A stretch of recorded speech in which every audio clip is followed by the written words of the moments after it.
Hello students, good morning everyone. आज हम लोग पढ़ेंगे गुरु नानक देव और गुरु नानक देव की जीवनी। महापुरुषों का जीवन जो होता है हमारे लिए प्रेरणादायक होता है, इसीलिए आइए हम गुरु नानक देव की जीवनी स्टार्ट करते हैं। और उससे पहले जो हमारी कक्षा में नया है, प्लीज़ हमारे चैनल को लाइक कीजिए, सब्सक्राइब करिए और बेल आइकन को दबा दीजिए, जब भी मैं वीडियो अपलोड करूं आपको तुरंत मिल जाए। और डिस्क्रिप्शन में उसकी लिंक दे दी, पुरानी वीडियो की लिंक दे दी गई है, वहाँ से आप देख सकते हैं। नहीं मिलता है तो वही पुरानी बात क्या बसंती क्लासेस के नाम से सर्च कीजिए, मिल जाएगा। तो आइए वीडियो शुरू करते हैं। गुरु नानक देव। हमारा देश जगत प्रसिद्ध देश भारत है। यहाँ अनेक संत और महात्मा हुए हैं जिन्होंने हमें सच्चाई के मार्ग पर चलना सिखाया है। साथ ही साथ उन्होंने त्याग, तपस्या, परोपकार और अन्य मानवीय गुणों का विलक्षण परिचय दिया है। ऐसे ही एक महात्मा सिख धर्म के संस्थापक गुरु नानक देव जी भी थे। गुरु नानक देव जी का जन्म पंजाब के तलवंडी नामक स्थान पर सन 1469 ईस्वी में हुआ था। आजकल यह स्थान नानकाना साहिब के नाम से जाना जाता है, जो पाकिस्तान में स्थित है। गुरु नानक के पिता का नाम कालूचंद और माता का नाम तृप्ता देवी था। बालक नानक के जन्म के समय वह स्थान जहां उनका जन्म हुआ था अलौकिक ज्योति से भर उठा और उनके मस्तक के आसपास प्रकाश का एक घेरा बन गया।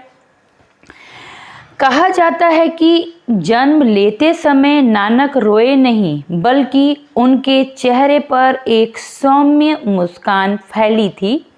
माता पिता पुत्र के जन्म से अत्यंत आनंदित थे। उन्होंने इस अवसर पर गरीबों को भरपेट भोजन कराया, कपड़े वितरित किए और कई घरों में कई दिनों तक पूजा पाठ चलता रहा। नानक के पिता को ज्योतिषी ने बताया था कि यह बालक बड़ा भाग्यवान है और एक दिन जनता के हृदय पर राज करेगा। हर धर्म के लोग इसका सम्मान करेंगे। नानक जब 7 वर्ष के हुए तो इन्होंने पढ़ाई नहीं की। इन्हें पढ़ाई के लिए विद्यालय भेजा गया, परंतु पढ़ने में उनका मन नहीं लगता था। शिक्षक द्वारा पढ़ाया गया पाठ उन्हें नीरस और व्यर्थ लगता था, अतः उन्हें पिता ने पशुओं को चराने का काम सौंप दिया। दूसरे दिन से वे पशुओं को चराने ले जाने लगे। पशु चरने लगते तो नानक आंखें बंद कर ईश्वर के चिंतन में डूब जाते। एक बार पिता ने कुछ सामान खरीदने के लिए उन्हें पैसे दिए। नानक ने वे पैसे गरीबों को खाना खिलाने में खर्च कर दिए और घर आकर बोले, पिताजी मैं सच्चा सौदा कर आया। यह घटना जहाँ घटी थी, आज भी वह स्थान सच्चा सौदे के नाम से जाना जाता है।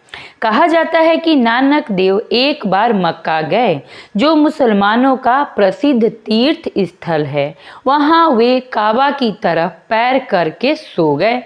हज करने आने वाला कोई भी यात्री काबा की तरफ पैर करके नहीं सोता। एक मुल्ला वहाँ आया और बोला, तुम कैसे आदमी हो? हज करने आए हो और यह भी नहीं पता कि खुदा के घर की तरफ पैर करके नहीं सोना चाहिए। गुरु नानक ने बड़ी शांति से उससे कहा, अरे भाई, जिस ओर खुदा का घर ना हो उस तरफ मेरा पैर कर दो।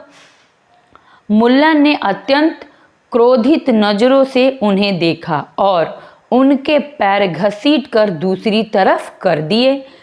मुल्ला के आश्चर्य का ठिकाना ना रहा जब उसने देखा कि जिस तरफ उसने यात्री के पैर किए थे, काबा भी उसी तरफ दिखाई दे रहा था। यह देखकर उसे घोर आश्चर्य हुआ। वह समझ गया कि यह कोई पहुंचा हुआ फकीर है। उसने उनसे क्षमा मांगी। गुरु नानक का उपदेश सर्वधर्म समभाव का था। वे लोगों से अपने विचारों का प्रचार करते हुए कहते थे, पूरा संसार एक ही ईश्वर द्वारा रचित है और सभी मनुष्यों को उसी ईश्वर ने रचा है। वर्ण, जाति आदि के भेद पर मनुष्य आपस में बट गए हैं। ईश्वर निराकार है, वह ओंकार स्वरूप में है। वह प्रत्येक जीव में और प्रत्येक जगह पर है। हमें पवित्रता और संयम से रहना चाहिए तथा उसका ध्यान करना चाहिए। हमें परिश्रम करना चाहिए और परिश्रम की कमाई ही खानी चाहिए। गुरु नानक देव के उपदेश गुरु ग्रंथ साहब में संग्रहित हैं, जो सिख धर्म का प्रमुख धर्म ग्रंथ है। 70 वर्ष की अवस्था में सन 1539 ईस्वी में इनकी मृत्यु हो गई। यह गुरु नानक देव की जीवनी का छोटा सा परिचय था। तो बच्चों, ध्यानपूर्वक इसे सुनिए, पढ़िए और कमेंट बॉक्स में कमेंट कीजिए। वीडियो के अंत में प्रश्नों के उत्तर भी दिए गए हैं, वहाँ से आप देखकर लिख सकते हैं। इस पाठ से हमें यह शिक्षा मिलती है कि महापुरुषों का जीवन प्रेरणा देने वाला होता है। उनके द्वारा बताए गए जो मार्ग होते हैं वो हम अगर अपनाएं अपने जीवन में तो आगे चलकर हमें श्रेष्ठ बनने में वो बहुत मददगार होते हैं और मदद देते हैं। धन्यवाद।